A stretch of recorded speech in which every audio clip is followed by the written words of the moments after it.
Baik, Assalamualaikum warahmatullahi wabarakatuh. Alhamdulillah, wassalatu wassalamu ala rasulillah. Segala puji dan puja kehadirat Allah subhanahu wa ta'ala, juga salawat dan taslim kepada Nabi besar Muhammad sallallahu alaihi wa ala alihi wa sahbihi wasallam. Saudaraku seiman, pada pertemuan kali ini tentu saya tidak bisa menyebutkan satu persatu nama teman-teman panitia yang minta acara kita ini tanpa mengulangi penghormatan tentunya. Tapi insya Allah kita coba lebih menghemat waktu untuk masuk ke tema kita. Dan judul tema kita ini sebenarnya sangat panjang teman-teman sekalian. Perjalanan atau kehidupan setelah kematian nanti. Tapi saya coba memberikan pendekatan makna supaya kita bisa memahami masalah ini. Yang pertama teman-teman sekalian berhubungan dengan masalah kematian. Mati ini adalah sebuah pintu yang semua orang akan masuk ke dalamnya. Tidak ada sesuatu pun di muka bumi ini, di alam semesta ini kecuali Allah subhanahu wa ta'ala tentunya. Yang ada di atas arsy-Nya, di singgasananya, di atas langit sana, terkecuali itu tentunya, semuanya masuk dalam firman Allah subhanahu wa ta'ala, A'udhu billahi minasyaitonir rajim, kullu nafsin za'iqatul maut. Semua yang bernyawa itu akan meninggal. Ya. Dan yang dianggap benda mati pun akan hancur dengan terjadinya kiamat. Dan ini adalah satu rukun iman kita yang kelima.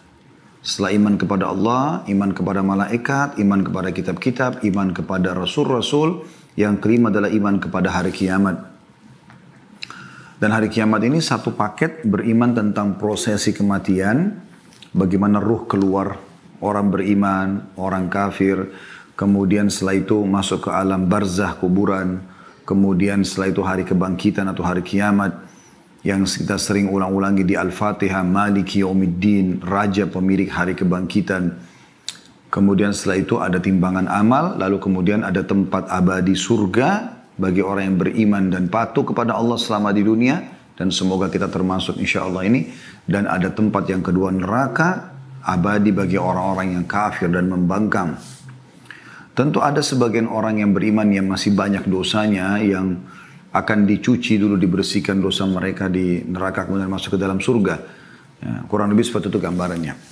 Tapi saya ingin bicara masalah kematian. Teman-teman sekalian, perlu kita sadarkan diri kita semuanya, terutama saya tentunya yang berbicara pertama, baru kemudian teman-teman yang mendengarkan. Kalau mati itu pasti kita lalui, tidak mungkin tidak. Sehebat apapun Anda menjaga kesehatan Anda, ya, setinggi apapun titel Anda, sebanyak apapun harta, saldo Anda di rekening, investasi Anda di sebuah perusahaan, sebanyak apapun keturunan Anda, atau Anda masih muda, bujang ataupun gadis, atau Anda masih anak-anak, semua bisa menghadapi kematian.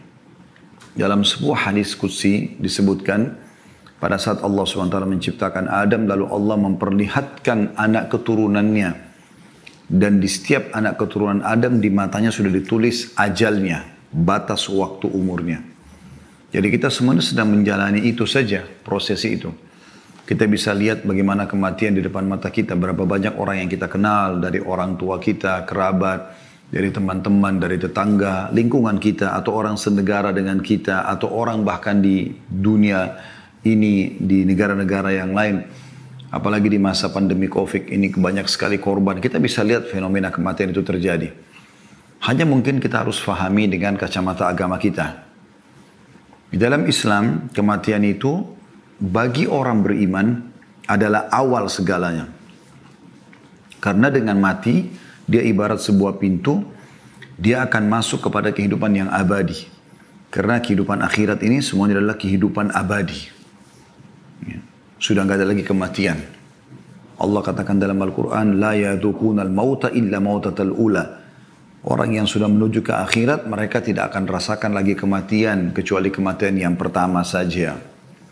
Dan pada saat terjadi beberapa syuhada, ya, meninggal di peperangan bersama Nabi SAW, Nabi SAW menyusun jenazah mereka sambil mengatakan, teman-teman kalian ini sedang berbicara dengan Tuhan kalian. Mereka minta agar dikembalikan ke dunia, agar mereka bisa berperang lagi. Ya, mereka bersedia untuk ditusuk lagi oleh musuh karena melihat begitu besarnya pahala dan balasan yang Allah berikan hanya karena mati di jalan Allah saja.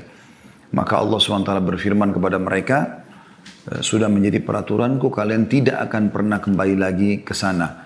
Maka mereka mengatakan, kalau begitu ya Allah, ya sampaikan kepada saudara-saudara kami yang belum menyusul kami agar mereka jangan takut dan jangan bersedih. Hanya yang jadi masalah sekarang teman-teman sekalian, kematian bagi orang kafir, orang munafik, orang musyrik yang menyekutukan Allah Subhanahu wa taala dan mereka tidak bertaubat sebelum meninggal, dalam arti kata beriman kepada Allah Subhanahu wa taala dan beramal saleh, maka mereka akan menghadapi kematian sebagai sebuah ya penyesalan yang abadi. Ya, akhir segalanya bagi mereka. Kalau orang beriman awal segalanya. Ya. Dan teman-teman bisa lebih jauh insya Allah bisa mengikuti ceramah kami tentang ini di playlist YouTube Khalid Basalam Official. Insya Allah ada kajian kitab At-Tadhkirah. Ya, itu yang tulis oleh Imam Qurtubi rahimahullah. Kita sudah panjang lebar menjelaskan tentang satu persatu prosesi kematian dan seterusnya. Tapi saya juga tetap akan berikan gambaran. Ini kata kunci tadi yang awal ya. Yaitu mati akan menjadi awal segalanya bagi orang-orang beriman. Ya, tidak ada sesuatu yang menyedihkan bagi mereka pada saat meninggal. Makanya para salafus saleh dulu, mereka kalau ada yang sedang sakit dan menghadapi kematian, maka teman-temannya datang sambil mengatakan berita gembira buat kamu. Orang mau meninggal lalu dikatakan berita gembira. Gitu. Maka tentu kita perlu tahu kenapa. Kenapa kok dia mengatakan berita gembira kepada temannya yang sakit keras, yang sedang mau menghadapi sakaratil maut. Maka terjelaskan setelah itu mereka mengatakan, maksudnya setelah apa yang mereka paparkan ya, mereka mengatakan karena sebentar lagi kau akan bertemu dengan Allah, kau akan bertemu dengan Rasulullah SAW, kau akan melihat surgamu. Karena memang dengan kematian kita baru mendapatkan apa yang Allah janjikan. Jangan lupa teman-teman sekalian, ayah kita semuanya, ayah seluruh manusia yang bernama Adam alaihissalam, Allah ciptakan untuk dimasukkan ke dalam surga. Dan bukan di dunia ini ya, atau di bumi. Allah subhanahu wa ta'ala menciptakan Adam alaihissalam dan keturunan untuk di surga. Lalu Allah subhanahu wa ta'ala menguji Adam alaihissalam dengan diturunkan di muka bumi. Lalu diturunkanlah syarat-syarat peraturan-peraturan. Siapa yang patuh dia akan kembali ke surga. Siapa yang membangkang disiapkan tempat lain yaitu neraka. Oleh karena itu teman-teman dari poin ini, setiap orang di antara kita yang punya kerabat yang masih non muslim ya, Anda berusaha untuk menyampaikan Islam itu dan tugas Anda hanya menyampaikan. Usahakan jangan sampai mereka meninggal dunia kecuali dalam keadaan Islam. Sebagaimana Allah SWT mengatakan, wala tamutunna illa wa antum muslimun. Dan janganlah kalian meninggal kecuali dalam keadaan Islam. Baik teman-teman sekalian, setelah kita menjelaskan tadi tentang masalah kematian sepintas, Allah Subhanahu wa taala juga menciptakan segala itu berpasang-pasangan ya. Ini kurang lebih kerangka fikir poin keduanya supaya kita bisa membentuk kerangka fikir tentang apa bahasan kita. Allah menciptakan berpasang-pasangan maksudnya begini, ada malam dan siang, ada muda dan tua, ada laki-laki dan perempuan, ada sehat dan sakit, ada muda dan tua ya. Ada terang dan gelap ya, ada benar dan salah ya. Ini berpasang-pasangan, ada kanan, ada kiri ya. Ini semua berpasang-pasangan sebagaimana juga ada hidup, ada mati ya. Ada dunia, ada akhirat. Nah, ini sebuah rangkaian teman-teman. Siapa yang memahami ini, maka dia akan sangat tenang melalui kehidupan. Karena pada saat dia sakit, dia tahu, dia pernah sehat. Dan ini pasangan, tidak mungkin dipisahkan. Pada saat dia sehat, dia bersyukur. Pada saat dia sedang sakit, dia bersabar, kan gitu. Pada saat dia lagi kaya, dia bersyukur. Pada saat dia lagi diuji oleh Allah SWT dengan kemiskinan, dia bersabar. Maka selalu begitu, ya. Pada saat masa muda dia isi dengan kesempatan menggunakan tenaganya dalam kebaikan. Pada masa tua, ya dia tinggal mempertahankan itu. Nah, seperti itu kurang lebih gambarannya. Nah, orang akan bisa stabil hidupnya karena dia melalui itu. Sama dengan ada dunia, ada akhirat, ada hidup, ada mati. Maka kita kalau faham ini, kita akan siap menghadapi kematian. Karena memang toh, kita tahu setelah hidup ini ada mati. Walaupun cuma sekali saja kita mati gitu kan. Sebagaimana dunia ini juga ada kan, ada akhirat. Ibnu Taimiyah rahimahullah berkata, di dunia ini ada surga. Siapa yang merasakannya, dan mendapatkannya, maka dia akan mendapatkan juga surga di akhirat. Maksudnya surga bagi orang-orang beriman dengan dia melaksanakan perintah Allah. Karena orang beriman ini teman-teman nikmat sekali. Ya, dia bisa biologis tapi dengan cara halal. Dia boleh makan tapi yang halal. Dia boleh minum tapi yang halal. Dia boleh berinteraksi, bertransaksi tapi yang halal. Dan yang halal lebih banyak daripada yang haram. Yang haram itu sedikit sekali. Seperti misalnya Allah haramkan babi, Allah ganti dengan sapi, kambing, kuda, kelinci, semua hewan-hewan air. Lebih banyak. Allah haramkan zina, Allah ganti dengan nikah. Ya, sama-sama pelampiasan biologis, tapi ini namanya harum, anaknya jelas statusnya, biologisnya juga nikmat karena dia dalam kondisi tenang. Beda dengan zina yang semua diikuti dengan ketakutan dan seterusnya. Pada saat Allah haramkan khamar, Allah halalkan susu, madu, sirup, air putih, banyak yang lainnya. Jadi sebagai ujian. Nah, orang beriman itu sebenarnya menikmati dunia ini dan menjadi surga bagi dia. Kita bisa biologis yang halal, kita bisa makan, minum, berpakaian. Bahkan Islam tidak pernah membatasi kita untuk mengejar yang terbaik dari prestasi di dunia ini. Tapi semua itu kita tunggangi untuk mendapatkan yang terbaik di akhirat. Dan tidak melupakan kalau akhirat adalah target utama. Ya. Baik, berbicara kematian tidak akan pernah luput dari masalah akhirat tentunya ya. Kita coba membahas tentang masalah dunia dan akhirat ini teman-teman sekalian. Beranjak daripada surah Al-Qasas, surah nomor 28, ayat 77. Saya berharap teman-teman bisa membuka ayat ini supaya kita tadabburi bersama-sama. Sekali lagi, surah Al-Qasas, surah nomor 28, ayat 77. Semoga Anda sudah buka tentunya. Allah Subhanahu wa taala berfirman, "A'udzubillahi minasyaitonirrajim. Wabtaghi fima ataqallahu ad-daral akhirah wa la tansa nasibaka minad dunya wa ahsin kama ahsanallahu ilaik wa la tabghil fasada fil ard innallaha la yuhibbul mufsidin." Dan carilah apa yang telah Allah anugerahkan kepadamu dari kebahagiaan negeri akhirat. Kejar semua di akhirat. Surga, bidadari, bidadara, istana, buah-buahannya, pakaian sutranya. Kejar semua itu. Dan teman-teman kalau mau lebih jauh tentu saya tidak bisa bahas semua ini ya. Karena dalam 1 jam ini tidak mungkin kita padatin semua. Saya kasih kerangka-kerangka atau pokok-pokok dasarnya. Tapi Anda bisa kembali, ada kajian saya di YouTube membahas buku ini. Rasulullah SAW bercerita tentang surga dan neraka. Ini sekitar 30 pasal sekian surga, 30 pasal sekian neraka. Ini ada bahasan sendiri. Ya. Dan setiap pasal itu bisa dilewatkan satu pertemuan. Artinya ini bisa 60, 50, 60 kali pertemuan. Ya. Baik teman-teman sekalian, Allah mengatakan kejarlah apa yang Allah janjikan di akhirat sana. Itu target utama seorang muslim. Targetnya adalah akhirat, bukan dunia. Dan jangan kamu lupakan bagianmu dari kenikmatan dunia. Selama halal nikmati. Islam tidak pernah melarang itu. Anda berpakaian yang bagus, punya kendaraan yang bagus, Anda punya pekerjaan yang bagus, semuanya. Ya. Dan berbuat baiklah kepada orang lain sebagaimana Allah telah berbuat baik kepadamu. Selama kau di dunia, berbuat baiklah. Dan janganlah kamu berbuat kerusakan di muka bumi. Ya, jangan mengacaukan, membuat keonaran dan segala macam. Buat kemaksiatan. Sesungguhnya Allah tidak menyukai orang-orang yang berbuat kerusakan. Ya, tapi saksi bahasan kita adalah potongan pertama ayat. Jangan kamu lupakan bagian, kejarlah apa yang Allah janjikan di akhirat nanti dan jangan lupakan bagianmu dari dunia. Baik teman-teman sekalian, seorang muslim di poin yang ketiga yang saya ingin bahas, dianjurkan agar selalu mengisi waktu yang terbatas di dunia dengan amal-amal saleh untuk dia bawa ke akhirat sana. Coba kita dengarkan teman-teman sekalian bagaimana Umar bin Abdul Aziz rahimahullah. Kita dengarkan dulu ayat Al-Quran ya. Kita coba tadabburi ayat Al-Quran yang juga Allah menjelaskan kalau dunia ini kita lalui iya. Kita kejar prestasi terbaik iya. Tapi untuk akhirat ya. Supaya nanti kita panen di sana. Setiap kali orang selalu hubungkan pekerjaannya, interaksinya dengan akhirat, maka dia akan tentram. Ya. Sekarang contoh misalnya, suami menasihati istrinya.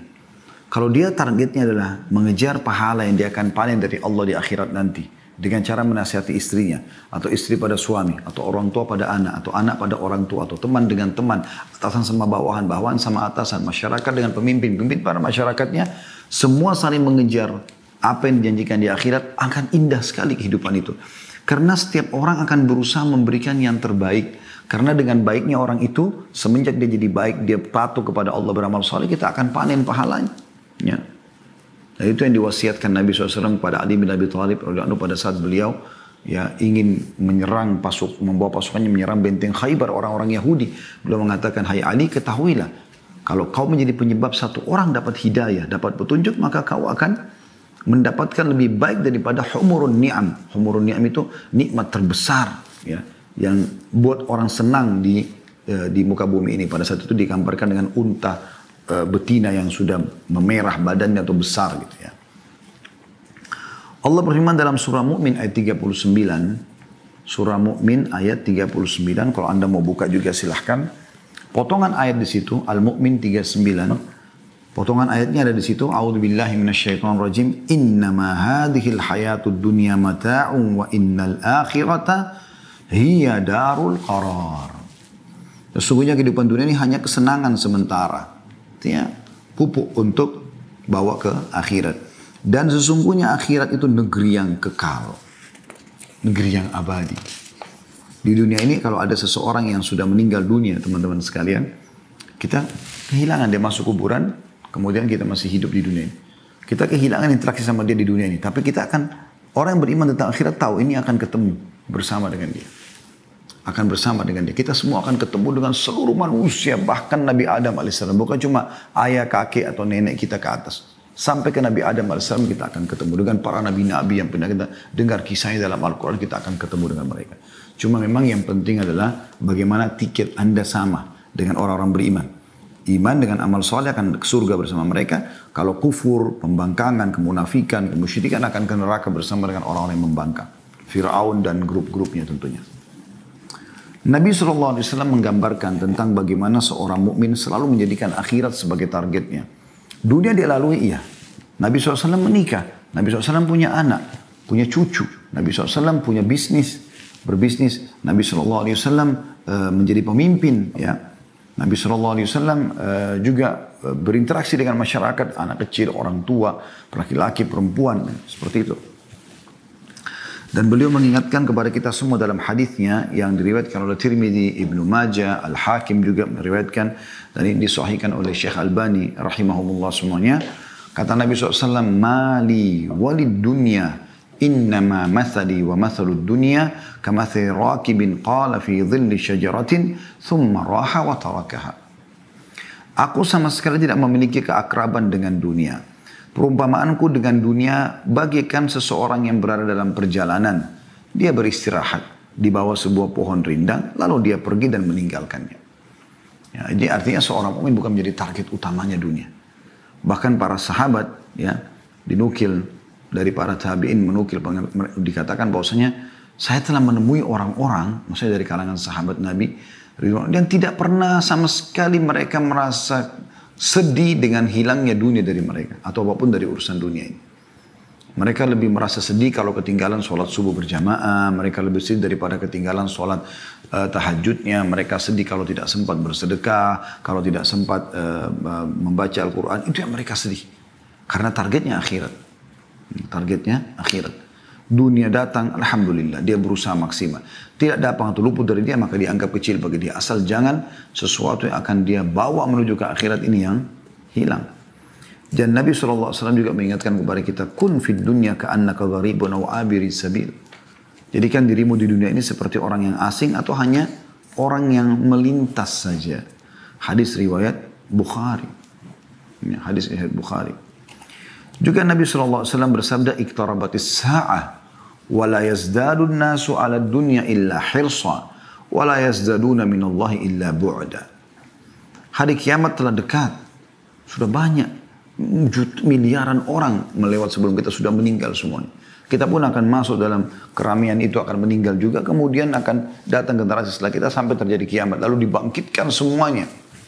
Ya, enaknya kita sebagai orang beriman sudah dapat bocorannya itu teman-teman sekalian. Kata Nabi SAW, hari kiamat telah dekat. Karena sudah tinggal sedikit, ini ujung-ujungnya saja kita hidup di akhir-akhirnya. Ya, sampai kata Nabi SAW, hitunglah termasuk tanda-tanda kiamat adalah meninggalnya aku. Dan Nabi SAW sudah meninggal 1400 tahun yang lalu. Hari kiamat sudah dekat. Tidak ada yang bertambah dalam diri manusia terhadap dunia melainkan ketamakan saja. Ada orang yang terlalu berlebihan, dunia aja dan tidak mau berpikir akhirat. Sehingga dia tidak perlu tahu itu halalkah, itu haramkah. Intinya dia dapatkan sikut sana, sikut sini, menipu sana, menipu sini, durhaka sama orang tua dan segala macam. Dan mereka tidak bertambah kepada Allah melainkan semakin jauh saja. Yahya bin Mu'adz mengatakan, rahimahullah, aku sama sekali tidak memerintahkanmu untuk meninggalkan dunia. Akan tetapi, aku memerintahkanmu untuk meninggalkan dosa-dosa. Ya selama dunia nikmati silakan, selama halal. Tapi jangan masuk pintu dosa. 5 huruf ini halal jaga, 5 huruf yang lain haram jauhi. Meninggalkan dunia hanya merupakan keutamaan, sedangkan meninggalkan dosa adalah sebuah kewajiban. Dan menegakkan kewajiban lebih penting bagimu dibandingkan kewajiban atau kebaikan-kebaikan dan keutamaan yang sifatnya tidak wajib. Ada sebuah statement yang menarik dari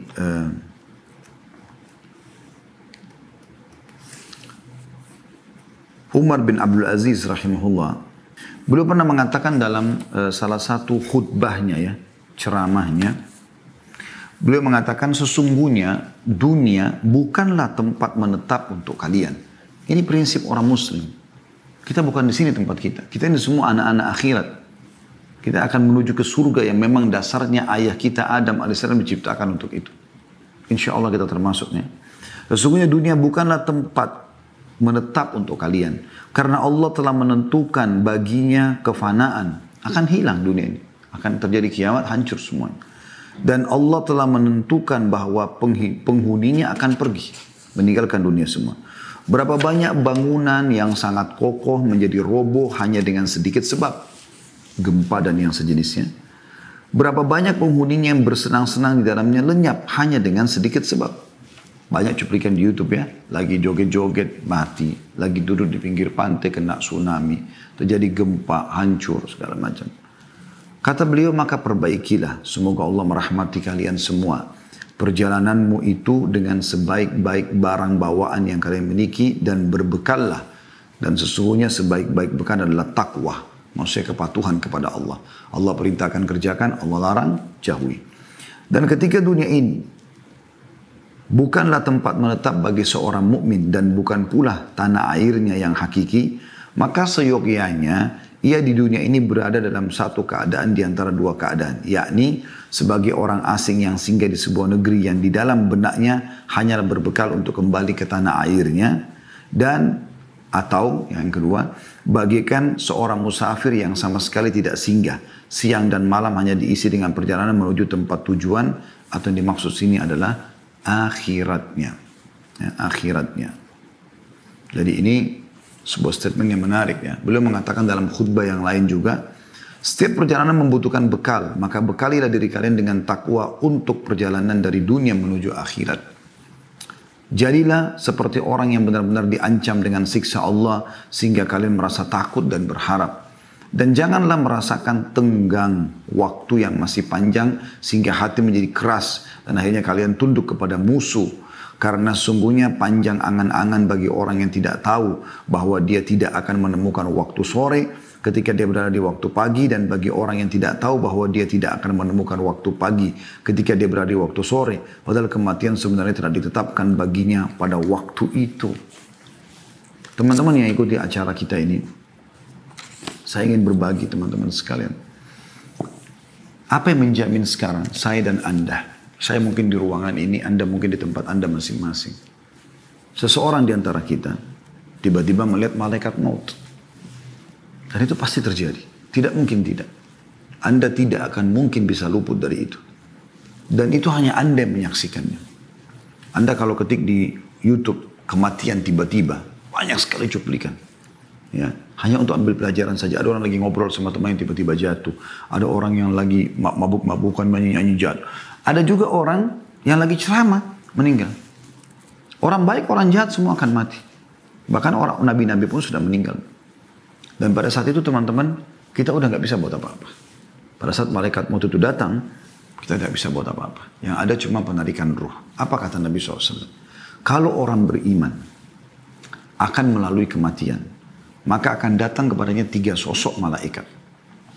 Satu malaikat maut di ubun-ubun kepalanya, dua malaikat kasih sayang di kiri kanannya, membawa kain kafan dari surga. Kemudian malaikat maut akan mengatakan, hai jiwa yang baik, keluarlah kepada rahmat dan karunia Tuhanmu. Maka roh itu keluar dengan sangat cepat seperti air dari mulut kendi.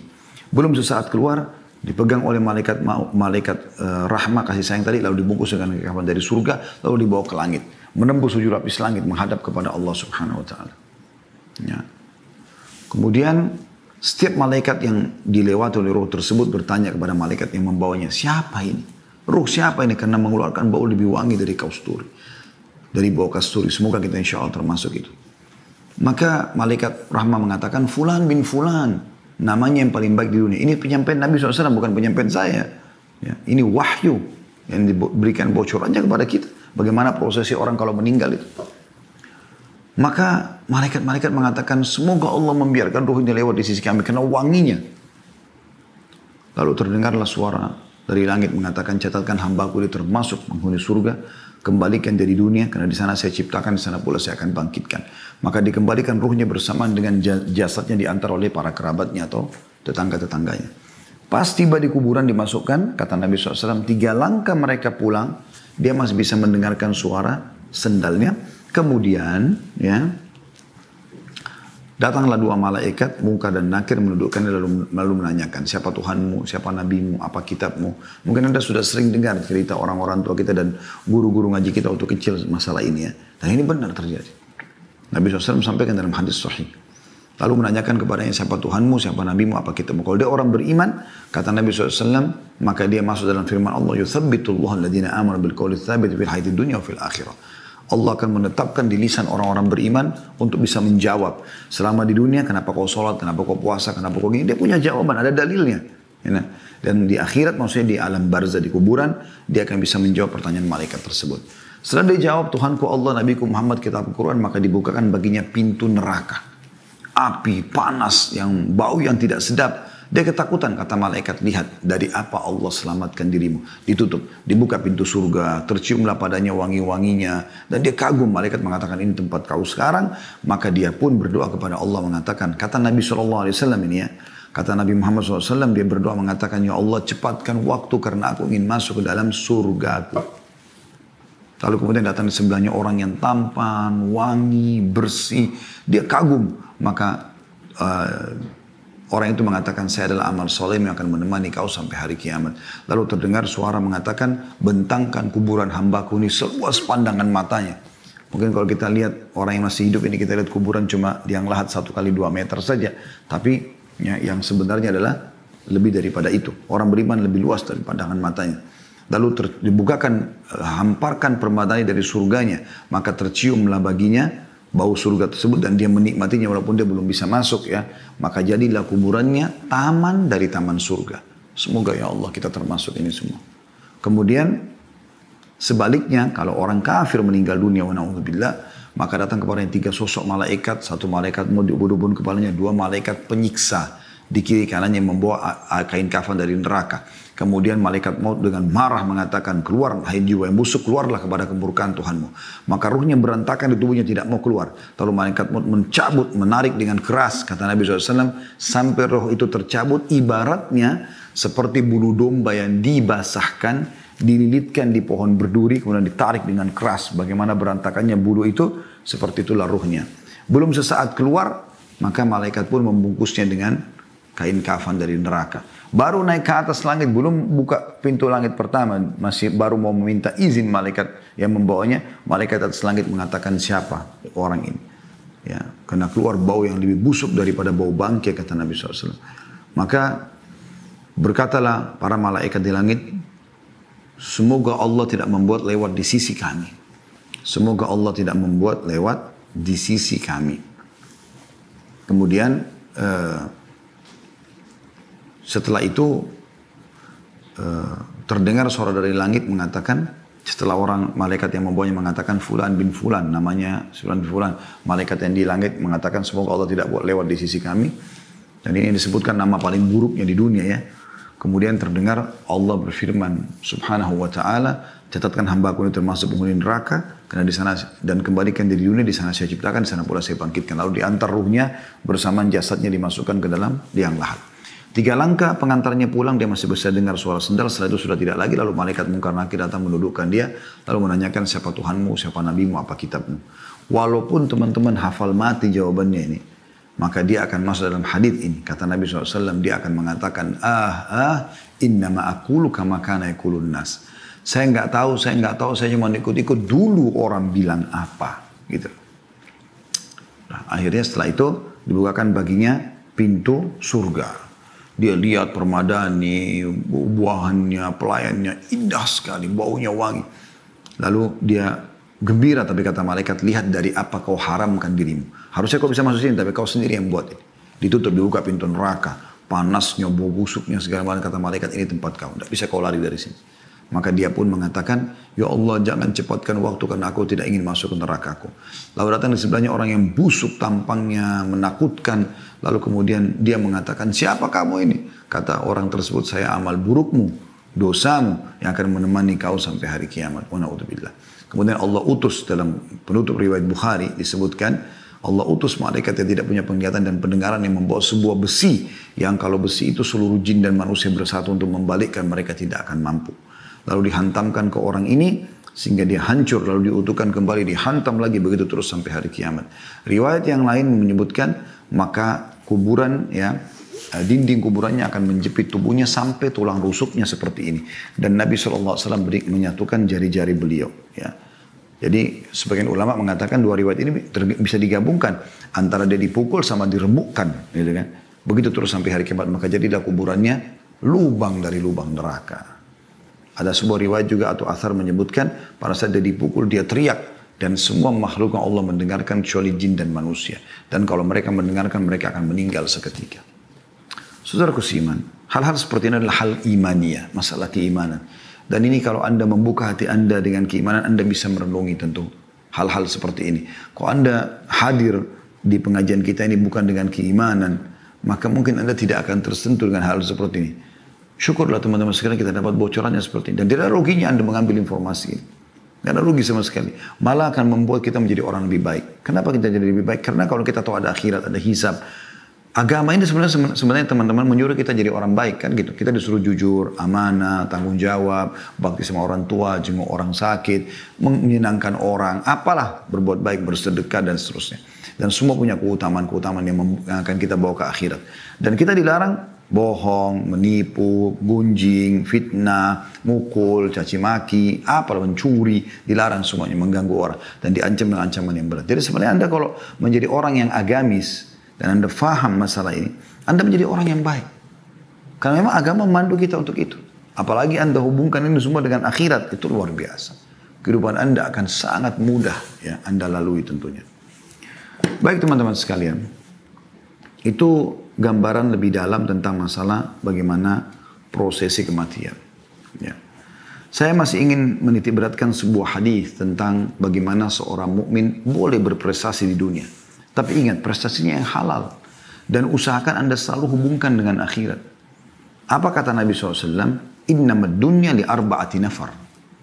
Dunia ini penghuninya ada 4 saja. Ya, 4 golongan gitu. Abdun razaqahullahu malan wa ilman fahuwa yattaki fihi rabbah wa yasilu fihi rahimah wa ya'lamu lillahi fihi haqqa fahadha bi afdalil manazil. Golongan yang pertama dan ini yang paling terbaik, semoga kita termasuk dalamnya insyaallah, adalah seorang hamba yang Allah karunia dia harta dan ilmu, malan wa ilman. Kemudian dia bertakwa kepada Allah di keduanya. Maka dengan harta dan ilmu itu dia melanjutkan hubungan silaturahim dan dia mengetahui hak-hak Allah di situ. Dia bersedekah, dia zakat, ya. Dia bersyukur. Maka ini adalah yang paling afdal di antara 4 golongan ini. Golongan kedua, wa abdun razaqahullahu ilman wa lam yarzuqhu mala. Seseorang hamba yang Allah karunia ilmu tapi belum dikasih harta.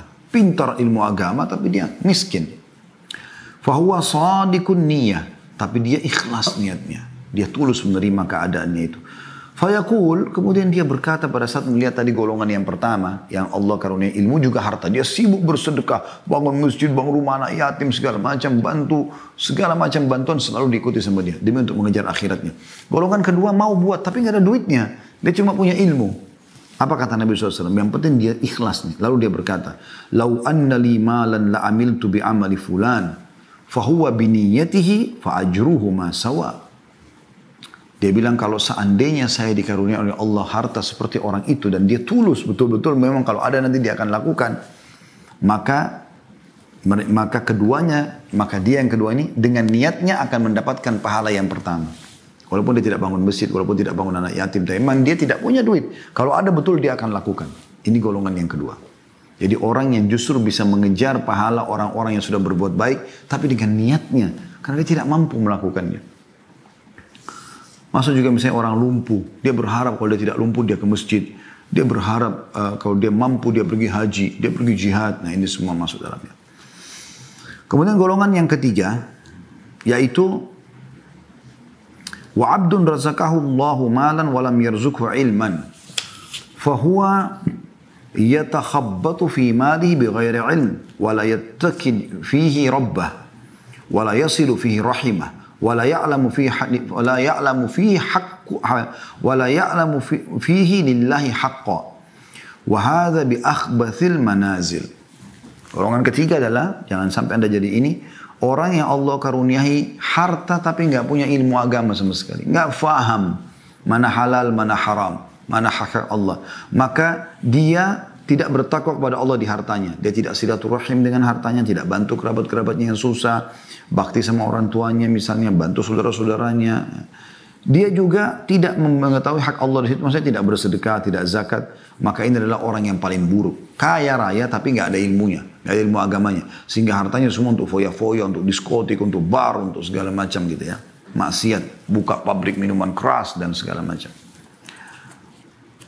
Kemudian ada golongan keempat, ini lebih buruk lagi. Golongan ketiga sudah buruk. Ya, karena dia punya harta tapi habis foya-foya di jalan syaitan. Golongan yang keempat lebih buruk lagi. Wa abdun lam yarzukhu Allahu malan wala ilma. Yaitu golongan yang Allah tidak kasih ilmu, nggak punya harta. Miskin, ya, bodoh lagi. Nggak paham agama. Ini biasa jadi kayak tim hore, meramaikan.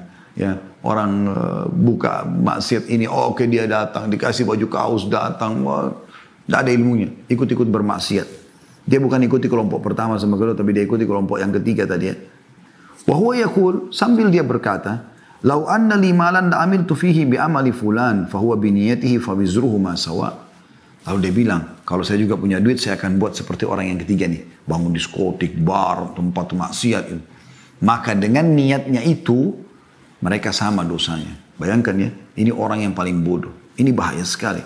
Dan ini Nabi SAW juga sudah berikan kepada kita bocorannya teman-teman sekalian. Kita harus sadari masalah ini. Ya. Jangan sampai kita salah dalam masalah ini. Oleh karena itu kita boleh melalui dunia, tetapi laluilah dengan cara yang benar. Ya. Sampai ajal datang. Sebagian salah berkata, wahai manusia, engkau membutuhkan bagian dunia. Tetapi terhadap akhirat engkau lebih membutuhkannya. Jika engkau memulainya dengan dunia, maka engkau telah mengabaikan akhirat. Sedangkan duniamu berada di titik bahaya. Dan jika engkau memulainya dengan akhirat, maka engkau memperoleh duniamu. Karena itu lakukanlah dengan baik. Maka ada istilah kan, siapa yang mengejar akhiratnya, dunianya akan ikut. Dan siapa yang mengejar dunia, akhiratnya akan luput. Ya, dunia boleh, ya, tetapi jangan sampai membuat kita lalai teman-teman sekalian. Ya. Jangan sampai lalai. Ingat akhirat itu jauh lebih besar. Jauh lebih banyak manfaat yang bisa didapatkan. Makanya Nabi SAW bersabda dalam sebuah hadis, perumpamaan dunia kalian ini dibandingkan akhirat. Ya, adalah seperti telunjuk seseorang dari kalian yang diletakkan di dalam lautan. Kemudian dia angkat. Lihatlah berapa banyak tetesan air yang ikut di jarinya. Dan berapa banyak yang ada di lautan itu. Dunia yang air yang kita celupkan jari kita di lautan lalu kita angkat sedikit tersisa, apalagi kalau kena angin bisa kering. Sementara akhirat ini adalah ini yang luas.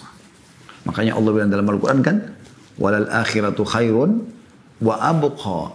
Akhirat lebih baik dan lebih kekal. Ya, waktu Nabi Muhammad SAW mau meninggal dunia, sahabat banyak yang menangis, merasa kehilangan. Maka beliau dalam kondisi lemah datang memaksakan diri ke masjid, kemudian beliau naik di atas mimbar lalu beliau mengatakan, wahai manusia, jangan kalian sedih. Karena pertemuan kita yang sebenarnya, perjanjian kita, di haudku nanti. Haud itu telaga Nabi di mahsyar. Jadi orang beriman akan ditimbang amalnya, setelah itu dia akan datang minum di haudnya Nabi SAW, di telaga Nabi. Telaga ini sumbernya dari surga gitu kan. Anda bisa di kajian buku tentang surga neraka ini sudah saya panjang lebar bahas masalah haud Nabi SAW ya. Jadi ada haudnya Nabi SAW. Beliau mengatakan mimbarku di tengah-tengah haudku, aku menunggu kalian di sana. Jadi jaraknya itu ya jauh sekali antara satu kota ke kota yang lain, jaraknya yang besar sekali dan diisi dengan seperti jumlah bintang-bintang di langit dari canteng-canteng untuk minum. Sampai minum seteguk saja kata Nabi SAW maka dia tidak akan pernah haus selamanya. Kata Nabi SAW, tidak usah sedih, pertemuan kita ada kok, ada akhirat. Dan saya akan pertemuan dengan kalian, aku mendahului kalian di haudku. Kita akan bertemu teman-teman sekalian.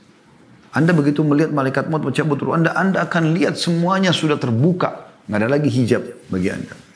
Anda akan melihat siapa yang telah meninggal sebelumnya. Allah sudah buka semuanya. Anda bisa lihat surga, bisa lihat neraka. Beda dengan kita yang sekarang masih diuji oleh Allah Subhanahu wa ta'ala. Juga pernah ada sahabat Nabi ditanya oleh Nabi SAW, apa makanan dan minumanmu?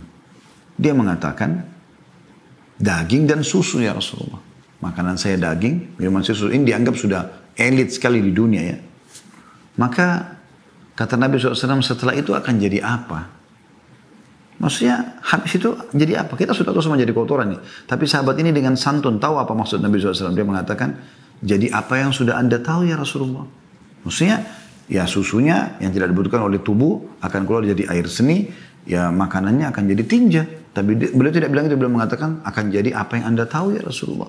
Kata Nabi SAW, sesungguhnya Allah menjadikan perumpamaan dunia ini seperti ya apa yang keluar dari manusia dari sisa atau ampas makanan dan minuman itu. Jadi maksudnya dunia ini sebentar, kita akan tinggalkan teman-teman sekalian. Dan kematian pintu untuk menuju ke sana. Oleh karena itu, kita coba hidup untuk akhirat. Jangan yang lainnya. Bagaimana kita hidup untuk akhirat kita. Ya. Kita tahu setelah kematian itu ada kehidupan di sana. Bukan tidak ada kehidupan. Dan itu adalah salah satu rukun iman kita tentunya. Oleh karena itu, para sahabat, para tabi'in, orang-orang soleh, mereka selalu saja berbuat hal-hal yang baik. Dan selalu mereka tarikan adalah akhirat, adalah akhirat, adalah akhirat. Selalu begitu. Wasiat-wasiatnya tentang akhirat. Pernah Hasan Basri rahimahullah jalan mengantar jenazah. Lalu beliau sambil berzikir. Ada satu anak muda di sebelahnya. Lalu bertanya, wahai imam. Imam ini kalau kita kayak kiai. Kenapa anda berzikir? Kata beliau, berzikirlah wahai anak muda. Karena yang sedang kita antar sekarang ini, jenazah ini, nggak bisa lagi berzikir. Setiap ada kesempatan beramal soleh teman-teman jangan sia-siakan.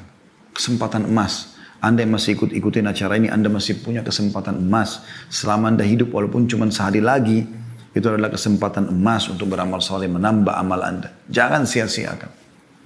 Pernah Talha bin Ubaidillah rahimahullah mimpi, kebetulan ada 3 orang dari suku Uzrah masuk Islam, 3-3-nya. Kemudian Nabi SAW menawarkan siapa yang mau menaungi 3 orang ini.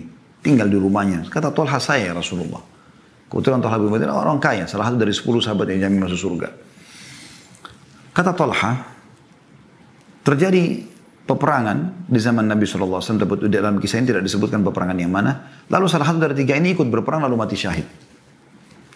Beberapa waktu setelah itu ikut lagi orang yang kedua dari mereka. Perang mati syahid juga. Sebulan setelah itu meninggallah, atau beberapa hari setelah itu meninggallah orang yang ketiga, tapi mati di atas ranjang, bukan mati di medan perang. Kata Talha bin Ubaidillah, saya mimpi Allah perlihatkan saya surga, gitu kan? Dan saya diperlihatkan yang pertama masuk surga, yang paling depan adalah orang yang mati di atas ranjangnya. Lalu di belakangnya adalah orang yang mati syahid yang kedua, lalu yang paling belakang adalah orang yang pertama mati syahid.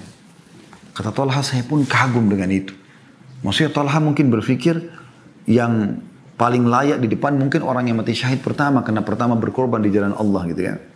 Maka aku pun menanyakan itu kepada Nabi SAW. Kata Nabi SAW, wahai Talha, bagaimana bisa kau heran? Sementara yang meninggal tadi, ya, yang meninggal lebih lama itu maksudnya yang meninggal walaupun bukan mati syahid, sempat sholat sekian lama. Sempat melakukan ibadah-ibadah, riwayat lain, sempat mendapatkan Ramadan. Ya. Jadi kalau Allah masih kesempatan Anda, memberikan kesempatan Anda walaupun cuma sehari, itu sudah luar biasa. Kalau ada orang seumur dengan Anda atau tahunnya sama atau tanggal lahirnya sama, ini sudah meninggal dunia, Anda masih hidup, Anda masih diberikan kesempatan. Luar biasa, jangan sia-siakan. Teman-teman, demi Allah, seseorang yang meluputkan amal-amal soleh yang dia punya kesempatan, dia berharap kembali ke dunia dan memperbaiki masalah itu. Dia berharap nanti kalau meninggal, balik kembali ke dunia, sujud sekali kemudian dia meninggal dunia. Karena pentingnya dengan amal soleh itu, atau butuhnya dengan amal soleh. Yang lalu-lalu kita tidak bahas, tapi ke depannya kita harus perbaiki masalahnya teman-teman sekalian. Bagaimana kita selalu punya persiapan yang terbaik untuk yang kita bawa menuju ke akhirat sana. Ya. Ini penting, dan ingat hadis Nabi SAW sebagai penutup, dan kita buka pertanyaan setelah ini. Kalau orang atau anak Adam meninggal dunia akan ikut ke kuburan, 3. Hartanya, keluarganya, amalnya. Dan akan pulang 2. Akan pulang hartanya. Mobil Alphard Anda, mobil Ferrari Anda, paling jauh diparkir di pagar kuburan. Tidak mungkin masuk ke liang lahat. Akan pulang jadi warisan.